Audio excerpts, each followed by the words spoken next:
Oke, balik lagi channel Krisna Adityo, teman-teman. Di video kali ini kita akan membahas seputar tentang edukasi, seputar tentang tamu yang Mas Kris undang di kesempatan kali ini, teman-teman. Jadi, simak terus dari awal sampai habis.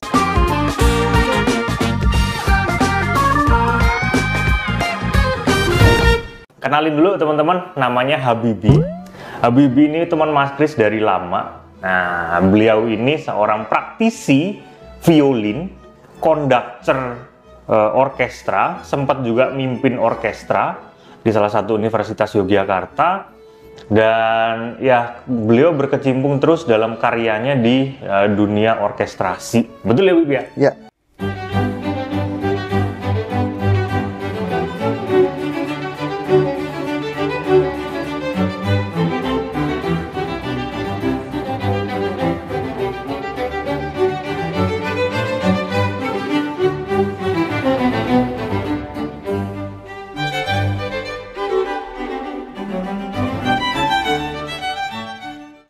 Yes. Nah, ceritain dikit, Bib.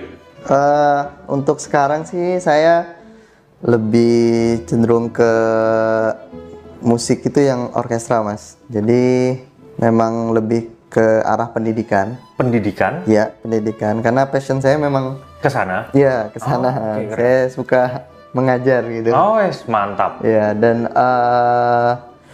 terus untuk musik yang ditekuni juga orkestra, kebetulan orkestra musik barat ya. Jadi cuman nggak yang main klasik gitu, nggak, lebih ke cenderung orkestra pop. Oh, ya. Jadi dirimu mengkompos, mengarranging lagu pop dijadiin dengan bentuk format orkestra. Iya, benar sekali, Mas. Ya. Mas Habibi ini salah satu guru di musik badis, teman-teman. Itulah kenapa Mas Kris mau ngenalin di sini. Nah, kita bakal ngobrol-ngobrol seputar tentang violin. Violin. Nah, banyak di luaran sana orang yang menanyakan untuk belajar biola ada nggak biola. Istilahnya biola, violin, apa? Yang bener ngomongnya apa sih? Jadi sebenarnya kalau untuk bahasa Inggrisnya sendiri, Mas, karena violin itu dari barat ya. Jadi sebenarnya disebut violin. Violin ya? Iya. Kok ngomong sini orang biola ya? Iya, orang Indonesia bilangnya biola. Iya, orang Indonesia bilangnya biola. Orang Jepang juga bilangnya violin ya. Jadi pakainya B ya di depannya V. Nah, kalau untuk orang awam nih, orang awam, aku manggilnya Bib ya. Namanya Bibi, asik. Yang sana bikin pesawat, yang sini main biola. Agak jomplang. Biasanya kalau awal mula untuk teman-teman yang misalnya mau baru mau belajar main biola tuh, apa yang harus mereka siapkan gitu? Nah, ini berlaku untuk semua alat musik sih. Yang pertama adalah niat. Niat, iya bener. Niat untuk belajar, karena tidak bisa dipungkiri ya, Mas. Biola itu salah satu instrumen yang dia butuh effort agak lebih. Oh, kenapa? Kenapa? Karena main biola itu pegel, Mas. Oh, ya, nahan begini ya? Benar. Waduh, iya. Banyak pemula yang kadang baru belajar, terus dia ngeluh, Mas, sakit. Pegel, gak kuat metal. Ya. Dan akhirnya belum sempat belajar yang lebih jauh, akhirnya udah nyerah duluan. Jadi memang perlu niat sih yang pertama. Niat. Yang kedua pasti alat ya? Benar. Niat tanpa alat juga percuma. Iya, bener. Habis itu apa yang kira-kira dipelajari? Bener-bener orang blank, nggak ngerti apa-apa, mau masuk ke arah belajar biola gitu. Materi pertama apa yang diajari? Nah, itu adalah anatomi, Mas.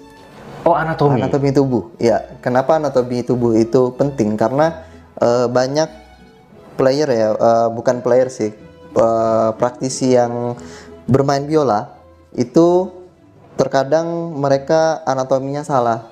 Dan untuk merubahnya itu sulit, Mas. Ketika itu sudah jadi kebiasaan, udah jadi habit, susah. Ya, benar. Benerinnya ya. Benar. Jadi memang dari nol itu harus beneran diperhatikan banget mengenai anatomi. Oke. Kalau misalnya, biola itu kan dia ada beberapa ukuran ya, Bib. Ada 4/4. Benar. Itu tuh untuk apa sih sebenarnya? Ada mungkin kalau anak kecil cocoknya pakai yang biola ukuran berapa? Nah, tergantung juga Mas. Ini Tergantung anak, juga? iya anak kecil kan kadang anak zaman sekarang kan udah badannya gede-gede ya Mas ya. Oh, iya iya iya. Ya, iya. jadi kadang tidak menjamin juga misalnya ada anak kelas 3 SD dia bisa menggunakan biola yang 3/4 misalnya. Oh gitu. Atau bisa juga anak kelas 3 SD dia bisa menggunakan biola yang 1/4 karena badannya kecil. Badannya kecil. Ya, 1/4 itu yang kecil. kecil banget. Kalau 3/4 dia agak gede. Yang agak gede terus ada 2/4 juga Mas. Oh 2/4 tuh yang. Ya, yang setengahnya dari 4/4. Oh setengahnya dari 4/4. Jadi ada 1/4, 2/4, 3/4 dan 4/4. Kalau yang Mas Habibie pakai 4/4 ya? 4/4. Oh iya. Kirain orang yang udah pro gitu mainnya yang 1/4 gitu. Berarti memang cuman buat belajar aja. Iya, buat belajar. Tergantung dia punya postur ya. Iya, benar Mas. Oh, oke. Karena kasihan juga kalau misalnya anak kecil dipaksain pakai biola yang misalnya 3/4. Itu kasihan. Tebelnya nggak dapat kali sama tebel lehernya ya. Nanti nggak bisa jepit biolanya, tangannya nggak nyampe. Oh iya bener. Nyiksa banget ya. Iya. Selama main di orkes sebagai konduktor, sebagai yang berpengaruh di sana, founder ya. Nah itu kendala yang sering terjadi itu di bagian apa sih? Gini, kalau untuk saya mungkin cerita sedikit tentang komunitas yang Komunitas? ya, Ini yang komunitas? ya komunitas yang sedang saya tekunin itu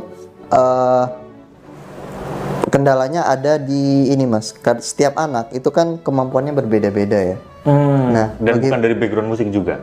Iya, bukan background sekolah musik gitu. Background musik kebanyakan, formal ya, iya. kebanyakan mereka memang yang belajar khusus di tempat-tempat Oh, khusus oke. dan Terus? mereka bermain bareng, bermain bersama itu kesulitannya adalah menyesuaikan kapasitas lagu agar semuanya bisa main.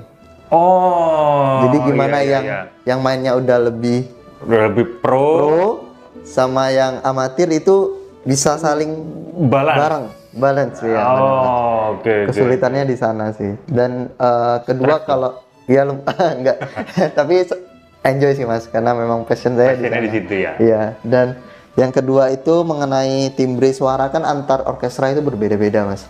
Timbre suara. Timbre suara, ya. Jadi warna suara antar musik orkestra itu berbeda-beda, antara string, antara woodwind, antara brass, itu kan berbeda kan. Iya. Nah, itu untuk menggabungkannya menjadi satu itu jadi challenge tersendiri sih. Tapi bukannya kamu udah konsep bagian ini brassnya masuk, bagian ini Iya, benar. ininya ini. Iya. Cuman warna suaranya yang mungkin mesti diperhatikan betul Benar, gitu ya. iya. Jadi menggodok itu jadi satu. Jadi supaya nggak kaget, nggak timpang gitu. Abis ini masuknya halus gitu ya. Benar. Wow, itu susah. Itu susah. Kalau saya sih mengibaratkannya seorang konduktor itu kayak koki, Mas. Koki? Iya. Oh. Jadi instrumen, player itu bahan masakannya. Nah, gimana cara konduktor itu ngelola bahan masakan itu jadi sajian yang enak. Sajian yang enak. Ya. Makanya setiap koki pasti hasilnya berbeda. Iya, walaupun resepnya sama ya. Benar. Seru nih.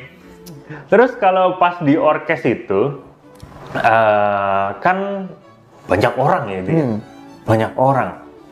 Konduktor itu kan dia ngelit ya, dia akan ngelit, dia ngerti mana yang salah terus. Nah, dirimu untuk mensensing atau memberi apa ya, mensensing, memimpin ya, ngobrol memimpin aja gitu ya, mengondak, memimpin mereka-mereka ini untuk menjadi satu show gitu, satu show yang balance, yang ini ada nggak di tengah-tengah pas lagi latihan gitu, yang satu fales, yang satu ini gitu.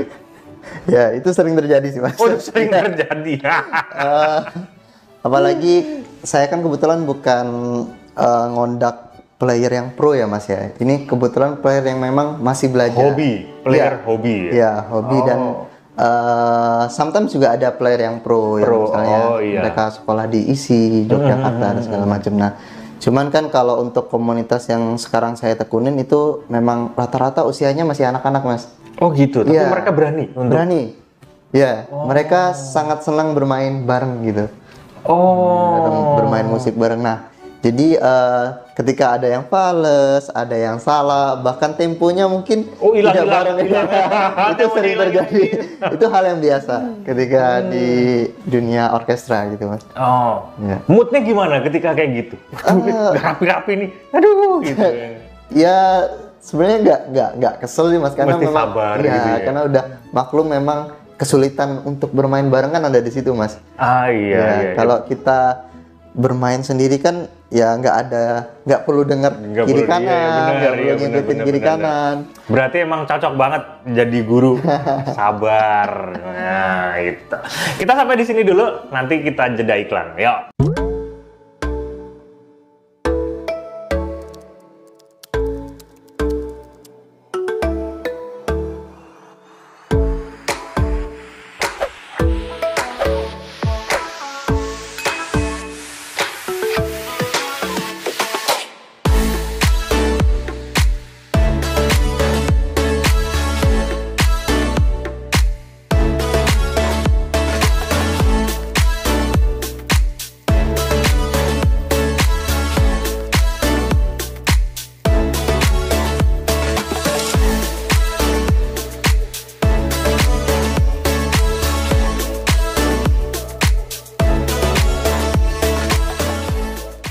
Dirimu kan bidangnya biola nih ya. Lebih ke arah sana. Iya. Sedangkan orkes itu ada woodwind, bahkan kadang ada piano, kadang ada timpani, ada macam-macam gitu. Bagaimana melatih kuping ya, lebih ke arah kuping, untuk membalancing suara-suara yang beda itu tuh. Oh iya. Karakter dari brass. Brass, kalau teman-teman belum tahu brass itu apa, bukan beras ya. Bukan. Brass itu alat musik logam, alat musik tiup yang dari logam. Nah, kalau woodwind itu alat musik tiup yang dia dari kayu, ya. Iya. Nah, penghasil bunyinya itu dari kayu. Gimana tuh, Bib? Apa namanya? Membalancing suara. Ini kan mesti tahu setiap alat musik karakter suaranya kayak gimana gitu kan. Oke, mungkin sedikit cerita ya, Mas Kris ya. Jadi saya Boleh. Jadi saya itu awal mula jadi konduktor itu di tahun 2020, Mas Kris, pas pandemi. Pas pandemi. Iya, itu pengalaman pertama. Dan memang waktu pengalaman, ya namanya pengalaman pertama ya, Mas ya. Kita Sebelum pandemi, dirimu udah jadi konduktor loh. sebelum pandemi. Waktu itu kita pernah manggung di mall. Oh, iya, iya, iya. Nah. Benar-benar saya baru ingat. Iya, suka merendah gitu. Tapi itu masih dengan format yang string kan, Mas? String ya? Ya, belum orkes yang full ada, orkes. benar, yang ada woodwindnya, yang ada brassnya. Oh, oke. Karena kan memang basic saya biola, jadi saya paham tentang string, tentang cello, tentang viola. Biarpun nggak bisa mainin cello ya, cuman kalau kayak brass gitu. nah itu saya pertama adalah mengidentifikasi bunyinya sih, Mas. Jadi kebetulan kan saya di dunia orkes itu udah dari tahun 2011, Mas. Main di 2011. orkestra ya. Oh, oke. Jadi selama ini cuma sebagai player. Oh. Ya, dan mentok paling pernah jadi beberapa kali jadi konsermaster di konser-konser 12 orkes. tahun. Ya, dan baru memberanikan diri untuk jadi konduktor itu baru 2020. Dan memang itu ternyata pengalaman saya hampir 10 tahun ya, Mas ya. 10 tahun ya. 9 tahunan lah. Lebih. Lebih Kalau ya. dari 2011. Iya, udah lebih. 10 tahunan itu bermain orkestra sebagai player itu juga modal juga ternyata ketika saya menjadi konduktor. Konduktor. Oh, Iya. karena tahu ya. Iya, karena udah hafal dengan bunyi-bunyi Bunyi-bunyi woodwind. woodwind dan termasuk karakter dari konduktor tersebut ya. Iya, iya, Mas. Ngaruh nggak sih karakternya? Karakter ngaruh, Mas. Iya. Ngaruh ya? Iya, jadi Bukannya konduktornya cuma ngikutin tulisan yang ada di depan, part yang ada di depan gitu? iya ada nama full score, iya. Iya kan, full score-nya. Karakternya ngaruh ya kayak gitu? Karakter dia pembawaannya gitu, ngaruh Mas. banget Iya. Itu tadi yang saya sampaikan, kalau beda koki bisa beda hasil. Beda lain. Biarpun dengan player orkes yang sama loh, Mas. Iya. Jadi Kalau memang dia perfeksionis, maka dia akan jadi bagus gitu. iya. Ya. Keren. Seru obrolannya. Boleh nggak kalau kapan-kapan ikut? Oh, boleh dong Mas, boleh. Sebagai pemain piano. Boleh. Gitu. Tapi aku tuh punya kendala mata kan gitu. Aku nggak bisa baca partitur. Itu ada kemungkinan bisa nggak untuk bergabung di orkes? Sangat bisa Mas. Oh sangat bisa? Sangat bisa, karena pengalaman saya dulu waktu masih ngondak di GMCO. GMCO itu adalah orkestranya UGM. Nah, itu kebanyakan dari player kumbu, band. Itu kebanyakan bukan nggak bisa baca sih, bacanya agak kurang. Oh, kalau aku nggak bisa baca. Bahkan ada yang nggak bisa baca, Mas. Oh, bahkan ada yang nggak bisa bahkan baca. ada yang nggak bisa baca. Tapi ngerti ya, ininya bisa ngikutin gitu ya? Bisa. Nah, karena beberapa arranger juga itu nulis skornya itu lebih ke chord, Mas. Oh, ke chord. Iya, Terus nanti melodinya di-explore. Iya, jadi misalnya ada diagram nih. D on fifth misalnya gitu, tulisan gitu. Jadi nggak nulis yang not balok gitu. Cuman ada juga beberapa arranger yang memang dia detail ya. Nulis tiap not baloknya, melodinya. Oh, maka dia akan ngikutin itu ya? Iya. Oh, oke. Dia akan nge-guide ya, nih caranya gini. Ada juga arranger yang misalnya dia cuma nulis bossa nova style. Ya udah, jadi explore, pemain bandnya explore. Dikasih waktu sekian bar gitu. Iya. Oh, ada yang model kayak gitu. Seru tuh. Boleh lah kapan-kapan. Boleh Mas, siap Mas. Asik. Bisa buat konten juga. Oke teman-teman, jadi pembicaraan kita seputar tentang edukasi biola, tentang orkes-orkes. Kita sampai di sini dulu. Nanti kalau misalnya ada kesempatan lagi, teman-teman bisa tanya di kolom komentar atau di IG-nya Mas Habibi. Apa IG-nya? Habibi Rahman 04. Habibi Rahman 04. Iya. Follow juga IG-nya Mas Kris ya. @KRISANA_ADITO. Terima kasih teman-teman. Kita ketemu lagi di kesempatan berikutnya. Sehat selalu dan salam harmonis.